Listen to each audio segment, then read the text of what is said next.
जी अस्सलाम वालेकुम। Short question answer start करते हैं चैप्टर 1 के।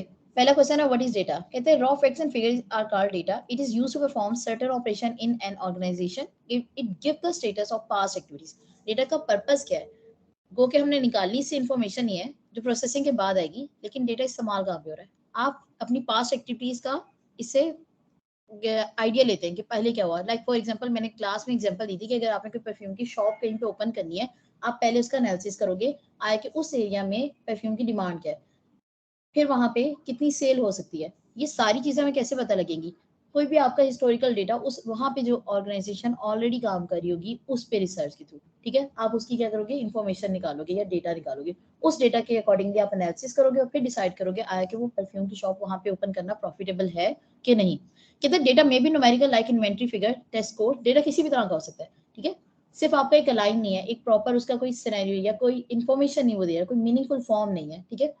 आपकी टेस्ट स्कोर्स, ठीक है, इन्वेंट्री फिगर्स। डेटा में भी non numerical like your name and address. किसी भी फॉर्म में डेटा पाया जा सकता है। लेकिन अगर इन्फॉर्मेशन की बात करें, process data is called information. It is usually the output of the process and it is meaningful. Mostly process क्या है, डेटा की आउटपुट है। मोस्टली का लफ्ज इसलिए यूज किया गया क्योंकि हम इन्फॉर्मेशन को भी एज ए डेटा के तौर पे लोग कंज्यूम कर रहे होते हैं। फॉर एग्जाम्पल अगर मैं इन्फॉर्मेशन मेरी तरफ ये थी कि मैंने एनालिसिस रिपोर्ट की वो परफ्यूम की शॉप का, मैंने एनालिसिस किया कि ठीक है जी लाहौर में आपके परफ्यूम शॉप खोला बहुत बेनिफिशियल है क्योंकि लाहौर में क्या है, इसकी कंजप्शन ज्यादा है, आपकी सेल ज्यादा हो जाएगी। लेकिन अगर वही चीज किसी एक खास स्पेसिफिक एरिया वाले ने एनालिसिस करना है, फॉर एग्जांपल डीएचए वाले ने, तो क्या करेगा, मेरी इन्फॉर्मेशन जो थी वो उसके डेटा के तौर पे एक्ट करेगी, ठीक है। तो इसलिए यहाँ पे लफ्ज मोस्टली यूज किया हुआ है। एक की इन्फॉर्मेशन दूसरे का डेटा के तौर पे एक्ट कर सकती है। कहते हैं the grade of a student in a particular subject in a semester precisely give the complete information of the performance of the student. ये हमने चैप्टर के स्टार्ट में भी बात पढ़ी थी कि क्या करते हैं जब भी हम किसी एक स्टूडेंट की इन्फॉर्मेशन लेनी होती है ना सेमेस्टर में, तो हम उस एक सब्जेक्ट के मार्क्स उसके चेक करते हैं और उसके अकॉर्डिंगली से जज कर लेते हैं कि ठीक है इसकी परफॉर्मेंस ऐसी रही है, इसकी ग्रेड ऐसे आए हैं वगैरह डिटेल। अगर डिफरेंस बिटवीन हो, डेटा के रॉ फैक्शन फिगर है जबकि इन्फॉर्मेशन क्या है, डेटा की प्रोसेस फॉर्म है। Data is given to the computer for input और इन्फॉर्मेशन क्या होती है, रिसीव की जाती है एज ए आउटपुट, ठीक है। इन्फॉर्मेशन इनपुट के तौर पे जा सकती है, एज ए डेटा एक्ट कर सकती है, तभी हम आंसर करते हैं जब वाइवा में स्पेशली इसको मेंशन करके पूछा जाए, ठीक है। कहते हैं डिफाइन डेटा प्रोसेसिंग और डेटा मैनिपुलेशन। डेटा प्रोसेसिंग क्या और मैनिपुलेशन क्या है? कहते हैं data processing is a computerised process है, ठीक है, that convert. Data processing is a computerised process, word को ठीक कर लीजिएगा, that convert data into information और नॉलेज। एक ऐसा प्रोसेस, ठीक है, प्रोसेसिंग, डेटा प्रोसेसिंग क्या है, एक ऐसा प्रोसेस जिसमें आपका कंप्यूटर क्या करता है, डेटा को इंफॉर्मेशन फॉर्म में कन्वर्ट कर रहा होता है। उस प्रोसेसिंग में क्या होता है, the processing is usually assume to be automated and running on the computer. ये मोस्टली ऑटोमेटेड होती है, क्यों, आपने इंस्ट्रक्शन दे दिए, डेटा कंप्यूटर को प्रोवाइड कर दिया, अब वो जो सारा काम है वो खुद ही करेगा। कहते हैं it can also be define the manipulation of data to achieve some required objective is called data processing.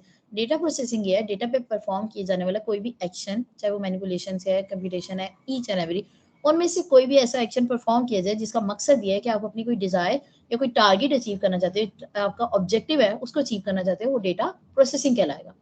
कहते हैं applying different operation on data is called data manipulation. These operation include classification, calculation, sorting और summarising. ये हमने अंदर भी पढ़ लिया था, फिर दोबारा से यहाँ पे आपकी रिवीजन हो रही है। कहते हैं name the four major components of database system.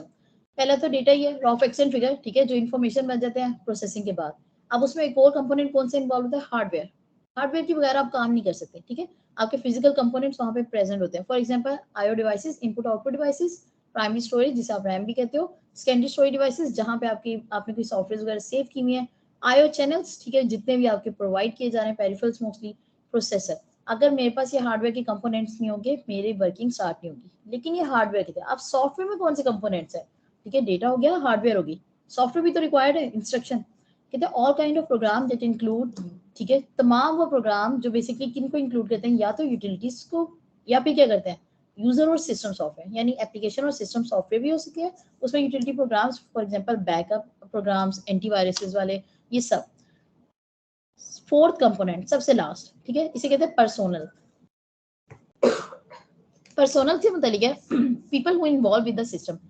आपके स्पेशलिस्ट और प्रोफेशनल्स जो बेसिकली उस सिस्टम में इन्वॉल्व हों कि कोई ना कोई अपना काम परफॉर्म करने के लिए, प्रोग्रामर्स हो सकते हैं, ठीक है, जो कोड कर रहे हैं, एनालिस्ट हो सकते हैं जो सिस्टम का एनालिसिस कर रहे थे, एंड यूजर यानी कि आप और मैं जो हम यूज कर रहे हैं, डेटाबेस के एडमिनिस्ट्रेटर जो डेटाबेस को मॉनिटर कर रहे हैं, ये सब इन्वॉल्व होंगे।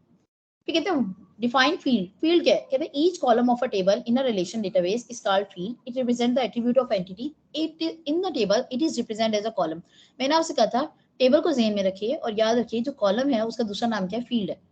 आपके जो कॉलम्स है हम उन्हें डेटाबेस में क्या कहेंगे, फील्ड्स कहेंगे। इनके हमेशा यूनिक नेम होते हैं, दो कॉलम्स के नेम सेम नहीं होते, वो मैच नहीं करते, वो एक एट्रीब्यूट बता रहे होते हैं कि उस एंटिटी का क्या एट्रीब्यूट है, एट्रीब्यूट का दूसरा नाम कैरेक्टरिस्टिक कह लें उसकी, ठीक है, एक उसकी प्रॉपर्टी कह लें।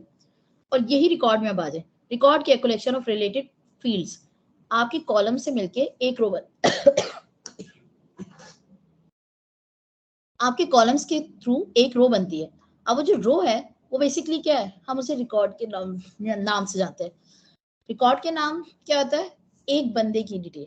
रोज का दूसरा नाम क्या है, रिकॉर्ड। और रिकॉर्ड क्या है, एक प्रॉपर इंडिविजुअल की डिटेल, जिसमें फॉर एग्जांपल स्टूडेंट नंबर 3 है, रोल नंबर 3 है, स्टूडेंट टेबल है, रोल नंबर 3 है, उसमें जो एक वो रो है वो एक स्टूडेंट की इंफॉर्मेशन दे रही है, किसकी, जिसका रोल नंबर 3 है। तो ये बेसिकली क्या होगा, रिकॉर्ड होगा। आप उसे रो कहते हैं नॉर्मल वे में, हम अब डेटाबेस में हम उसे क्या कहेंगे, रिकॉर्ड कहेंगे। फिर कहते हैं डिफाइन फाइल्स। अब फाइल क्या है, टेबल का दूसरा नाम क्या है, file. A collection of related record treated as a single unit is called file. It is a collection of record of student, then collectively it will be called student file.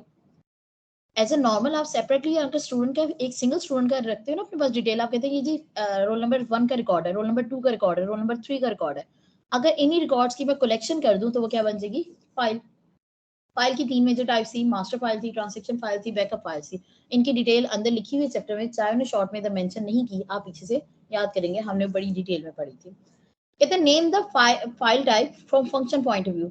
आपने यहाँ पे नाम mention किया, वही बात है कि अगर आपके पास ये क्वेश्चन आ जाता है शॉर्ट में तो आपने बैक से प्रिपेयर करके फिर से अटेम्प्ट करना है। हम ये रीड कर चुके थे। कहते हैं what is program file, a file that contains software instruction, the source file and executable file are example of program file. तमाम वो सॉफ्टवेयर की इंस्ट्रक्शन जो आपने चाहे सोर्स फाइल में लिखी है, चाहे एग्जीक्यूटेबल फाइल में लिखी है, ऑब्जेक्ट फाइल में, वो दोनों बेसिकली क्या कहला रही है, प्रोग्राम फाइल्स। क्यों, क्योंकि वो सिस्टम को इंस्ट्रक्शन दे रही है। अब वो ट्रांसलेटेड हैं कि नहीं है, कंपाइलर से होके आ चुकी हैं, प्रोसेस फॉर्म है या नहीं, वो दोनों क्या कहलाएंगी, प्रोग्राम फाइल कहेंगे। कहते हैं what do you mean by file organisation, file organisation क्या है, ठीक है। कहते हैं the physical arrangement of record of a file on secondary storage devices. SSD पे हम अपनी मर्जी से असाइन करते हैं, हम अपनी मर्जी से फोल्डर्स में बनाते हैं, उनके अंदर फाइल्स को क्या करते हैं, रखते होते हैं। रैम में तो रैंडम एक्सेस थी, वो माइट भी कंप्यूटर से रेलिवेंट थी, हम उसे डायरेक्ट एक्सेस तो करते ही नहीं एज ए यूजर। लेकिन एसएसडी में तो हम प्रॉपर्ली फाइल्स को अरेंज करते हैं ना, वहां पे जो वर्किंग है हम उसे फाइल ऑर्गेनाइजेशन कह रहे हैं। कहते हैं there are lot of methods to store files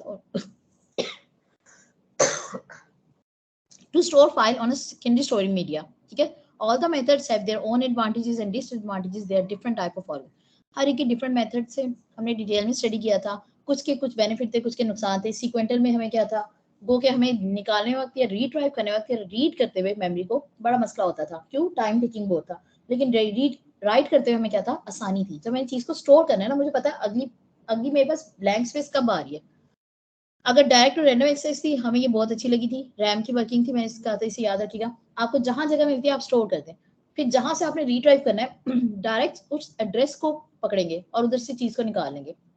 दोनों चीजों में टाइम नहीं लगेगा, ना लिखने वक्त, यानी कि ना राइट करने वक्त या स्टोर करने वक्त, ना ही रीड्राइव या रीड करते हुए लगेगा हमें टाइम। तो ये डायरेक्ट थी, इसमें रैम की एग्जाम्पल थी। तीसरी बात है इंडेक्स सीक्वेंटल फाइल। इसमें हमने पढ़ा था डिटेल में कि ये क्या करती है, फाइल बना लेती है और उसका क्या करती है, सेपरेटली एक इंडेक्स मेंटेन करी होती है। इंडेक्स मेंटेन करने से फायदा ये होता है कि सीक्वेंटल वाली फाइल के भी जो फायदे थे या उसको एक्सेस करने के तरीके, स्टोर करने के तरीके थे, उसके भी बेनिफिट हासिल होंगे, और रैंडम फाइल के जो भी तरीके थे स्टोर करने के, रीड्राइव करने के, उसके बेनिफिट हासिल होते थे। कहते हैं name different types of file organisation. वही सीक्वेंटल फाइल होगी, डायरेक्ट रैंडम एक्सेस फाइल होगी, इंडेक्स सीक्वेंटल फाइल होगी, ठीक है। ये तमाम क्या थे, बेसिकली मेथड थे ना कि आप किस तरह फाइल्स को ऑर्गेनाइज कर सकते हैं, ठीक है। उसके बाद कहते हैं व्हाट इज सीक्वेंटल फाइल। अच्छा, ये तीनों मैंने एक्सप्लेन कर दी, ठीक है, आप बैक से याद करोगे क्योंकि वहां हमने डिटेल में ये पढ़ लिया। इंडेक्स क्या होता था, इंडेक्स एक सेपरेट फाइल मेंटेन की जाती थी इंडेक्स सीक्वेंटल फाइल में, जिसका पर्पज सिर्फ ये था कि वो आपको एक नंबरिंग देगी, जिसके थ्रू आप डायरेक्ट उस एड्रेस को एक्सेस कर सकते हो।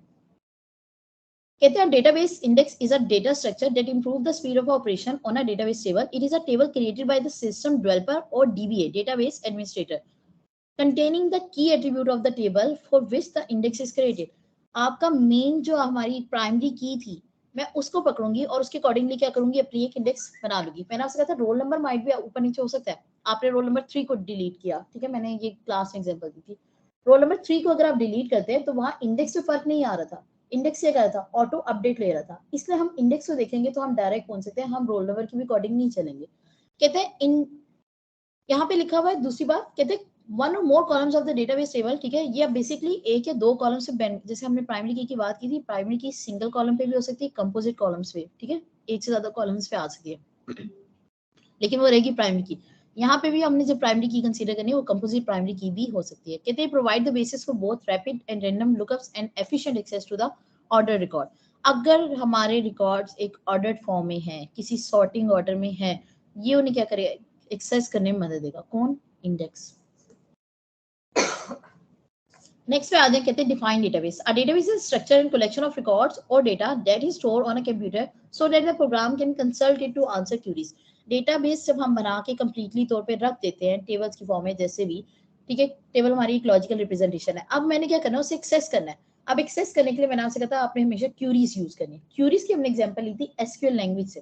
मैंने आपसे कहा था एसक्यूएल लैंग्वेज क्या है, एक नॉन प्रोसीडरल लैंग्वेज है जिसके थ्रू आप इस डेटाबेस को एक्सेस कर रहे थे। कहते हैं the record retrieve an answer to query become information that can be used to make decision। हमने अगर कह दिया था select user name और roll number from this table and display, अब वो जो डिस्प्ले में आ रहा था वो मेरे पास क्या था, एक रिजल्टेंट आंसर था, वो व्यू था, वो किसके अगेंस्ट आया था, क्यूरी के अगेंस्ट जो आपने भेजी थी। तो बेसिकली क्या है, अब वो जो आपके पास रिजल्टेंट आंसर आ गया, आप उसके मुताबिक क्या कर सकते हो, अपने डिसीजन मेकिंग में हेल्प ले सकते हो। कहते हैं the term database refer to the collection of a related record or related data set or files and the software which is used to manipulate the database is called database management system। मैंने आपसे कहा था बच्चा आप database को direct access नहीं करते। मैं अगर आपसे कह दूं कि उस टेबल में जाएं, स्टूडेंट टेबल में उधर अपना नाम इंटर करें, इम्पॉसिबल सी बात है, आप उसमें प्रॉपर्ली नहीं इंटर कर पाएंगे। हमें क्या चाहिए, एक इंटरफेस चाहिए जो मुझे हेल्प आउट भी करेगा और मेरी मैसेज को क्या करेगा, डेटाबेस तक लेके भी जाएगा। वो है बेसिकली डेटाबेस मैनेजमेंट सिस्टम। ये ग्रुप ऑफ सॉफ्टवेयर्स हैं जो आपको हेल्प आउट कर रही थी। नीचे डेटाबेस मैनेजमेंट सिस्टम की डेफिनेशन लिखी हुई है कि the collection of program that enable you to store, modify and extract information from a database। There are many different types of DBMS ranging from small system that run on a personal computer to huge system that run on a mainframe. The DBMS is used for large and medium size organization having different types of file for different purposes। ठीक है, यहाँ मैं किस purpose के लिए file use करी वो very कर सकता है, ठीक है, उसका डीबीएमएस से कोई लेना देना नहीं। वो क्या करेगा, आपको रिट्राइव करने में, स्टोर करने में, मॉडिफाई करने में, ईच एंड एवरीथिंग में करेगा। रिट्राइव, रीड या एक्सट्रैक्ट एक ही बात है, ठीक है, उन सब में क्या करेगा, हेल्प आउट करेगा। इसकी जो रेंज हो सकती है वो पर्सनल कंप्यूटर से लेके बड़े कंप्यूटर मेन फ्रेम पे भी हम इसे यूज कर सकते हैं। मतलब ये सॉफ्टवेयर इतना पावरफुल है और इतना फ्लेक्सिबल भी है, ठीक है। ये कहाँ पे यूज किया जाता है, मोस्टली क्या होता है, लार्ज या मीडियम साइज के ऑर्गेनाइजेशन में यूज होगा। स्मॉल ऑर्गेनाइजेशन में मोस्टली हमें डीबीएमएस की जरूरत नहीं पड़ती क्योंकि हमारी जो डेटाबेस होती है ना वही बहुत छोटी होती है। कहते what do you mean by consistency constraints. कहते these are the rule that must be follow to enter data in the database in name field there must be a numeric value. अच्छा, ये हमने क्लास में बड़ी detail में discuss किया था कि कंसिस्टेंसी कंस्ट्रेंट्स यानी वो रूल्स। अब रूल्स क्या थे, मैंने आपसे कहा अगर आपने नाम इंटर करना है ना तो मैं उस पर रूल लगा दूंगी कि 15 कैरेक्टर से ऊपर नहीं जा सकता। वो हमारा क्या था, रूल था, जस्ट टू इंश्योर कि आप जो चीज इंटर कर रहे हो वो सही है। अगर मैं नेम की फील्ड पे ये रूल लगा देती हूँ कि बच्चे आप इसमें सिर्फ टेक्स्ट इंटर कर सकते हैं, तो ऑब्वियसली गलत तो कोई चीज इंटर करने के नहीं होगा, अप्रोक्सीमेटली तो नियर बाय आएगा। वरना तो आपने कह दी यूजर से नाम इंटर करें और उसमें आपने अलाउ किया हुआ कि न्यूमेरिक्स डाल सकते हैं, माइट भी फिर न्यूमेरिक्स डाल के नाम लिखे। हम उनको क्या करें, अपनी तरफ से रूल्स लगा के हम उनको कोशिश करें कि वो डेटा क्या करें, हमारा एक्यूरेट दें। जैसे ही डेटा एक्यूरेट आएगा फिर हम उसे क्या करेंगे, कंसिस्टेंट रखने की कोशिश करेंगे। कहते हैं date of birth field there must be a date. जब डेट ऑफ बर्थ की बात करेंगे आपने इसमें क्या करनी है, डेट ऑफ बर्थ होनी चाहिए, उसकी आप कोशिश करेंगे कि रूल्स खुद ही लगा दें। हमने कहते हैं एक इसके बेनिफिट्स में ना डेटा क्या है, डेटा डिक्शनरी, ये डीबीएमएस के फीचर्स में पड़ता। कहते हैं DBMS use a file to store the data definition and description of the structure of database is called data dictionary. आपने जो उनमें डेटाबेस में वर्ड्स यूज किए हैं उनकी डिस्क्रिप्शन को आप सेपरेटली भी क्या करते हैं, डिफाइन करते हैं डिक्शनरी में, वो उसके साथ अटैच होती है। हमने कहा था इंटरनल डिक्शनरी भी हो सकती है, एक्सटर्नल आपको बाहर भी दी जा सकती है। हम उन चीजों की एक्सप्लेनेशन भी देंगे कि डेटाबेस में अगर मैंने ये चीज कंसीडर किया तो इसका मतलब क्या है, ठीक है। ये basically data about database, data about data नहीं है, डेटा अबाउट डेटा था मेटा डेटा, ये क्या डेटा अबाउट डेटाबेस। कहते हैं hold the name type range of a value source authorisation for access for each data elements in the organisation file and database each and everything. ये basically क्या करता है, नाम hold करता है, टाइप देखता है, आपको बताता है वैल्यू किस टाइप की जा सकती है। ये डिक्शनरी के अंदर सारी चीजें क्या होंगी, डिटेल हम इंसर्ट करेंगे, हम मेंशन करेंगे, ताकि कोई दूसरा बच्चा जब या बंदा डेटाबेस से इंटरेक्ट करे उसको सबका आइडिया हो। कहते हैं what is meant by data independence? Data independence mean that the data and application program are separated from each other. Physical implementation of data is hidden from the application program and DBMS lies between the application program and database. सबसे बड़ा benefit हमें DBMS से था कि मेरा data independent था. अगर आप डेटा में कोई चेंज लाते हो वो एप्लीकेशन के चेंज की डिमांड नहीं करेगा. अगर आप एप्लीकेशन सॉफ्टवेयर को अपडेट कर रहे हो उसमें कोई चेंज ला रहे हो वो डेटाबेस में चेंज की बात नहीं करेगा. यानी ये दोनों एक दूसरे के काम से अफेक्ट ना हो, इनको सेपरेट कर देना डेटा इंडिपेंडेंस है. डीबीएमएस क्या करेगा? डेटा एप्लीकेशन के दरमियान और डेटाबेस के दरमियान ऐसे इंटरफेस रहेगा ताकि इन दोनों का काम एक दूसरे को अफेक्ट ना करे. कहते हैं सम लार्ज डेटाबेस डेवलप्ड. आज तक जो सबसे बड़ी डेटाबेसेस बनी है वो कौन सी है? आपकी नादरा की, गूगल की, वीसा, अमेजोन, ये कुछ कॉमनली है जिनके आप नाम याद कर सकते हैं. ये पीछे इन्फॉर्मेशन नहीं थी, ठीक है, ये यहाँ से कर लीजिएगा. Two disadvantage of database. अच्छा, बहुत सारे हमने पढ़े थे, उन्होंने कहा दो कोई बता दें. एक तो एडिशनल ट्रेनिंग हमें देनी पड़ती है यूजर्स को, हार्डवेयर की कॉस्ट बेयर करनी पड़ती है, फिर सॉफ्टवेयर की भी अपनी कॉस्ट होती है. 3 ही लिखने जिससे उन्होंने 3 पॉइंट्स लिखे हैं, मिनिमम 2 होते हैं. कहते हैं what are the activities perform on data? Activities क्या है जो डेटा पे आप परफॉर्म कर सकते हो? ठीक है, हमने तो मैनिपुलेशन की बात की है, कंप्यूटेशन की बात की है, अब वो कितनी वेराइटी में हो सकती है. कहते हैं the user of database normally has the following facility. Number 1, adding a new file to the database. एक तो सबसे सिंपल काम है ना कि आप डेटाबेस में एक न्यू फाइल बना रहे थे. अगर वो फाइल एग्जिस्ट करी थी तो आप क्या करेंगे? Removing existing file from the database. बनी हुई जो फाइल थी माइट भी आपको उसकी जरूरत नहीं है, नीड नहीं है, आप उसे क्या करो? रिमूव कर सकते हो. फिर एक टेबल क्रिएट करना अलग है और इंसर्ट करना हो रहा है. अब आप उसमें वैल्यू इंसर्ट करो. कहते हैं inserting new data into existing file. जो फाइल पहले से एग्जिस्ट करी है उसमें डेटा इंसर्ट करना, क्योंकि पहले आपने क्रिएट ही करनी है. फिर कहते हैं retrieving data from the existing file. हमने रीड भी तो करना है, तो रीड्राइविंग का प्रोसेस भी आपको क्या होगा? अलाउ होगा. ये तमाम एक्टिविटीज आप कर सकते हो. अपडेट कर सकते हो डेटा को, आप डेटा को डिलीट कर सकते हो. ये सारी वो एक्टिविटीज हैं जो आप क्या कर सकते हो? डेटा पे परफॉर्म कर सकते हो. ये शॉर्ट क्वेश्चन आंसर थे. लगे कि मैं तेज बढ़ा रही हूँ तो काइंडली वॉल्यूम एक लो करके आपने क्या कर लेना है? स्पीड लो करके उसे अंडरस्टैंड कर लेना. शुक्रिया.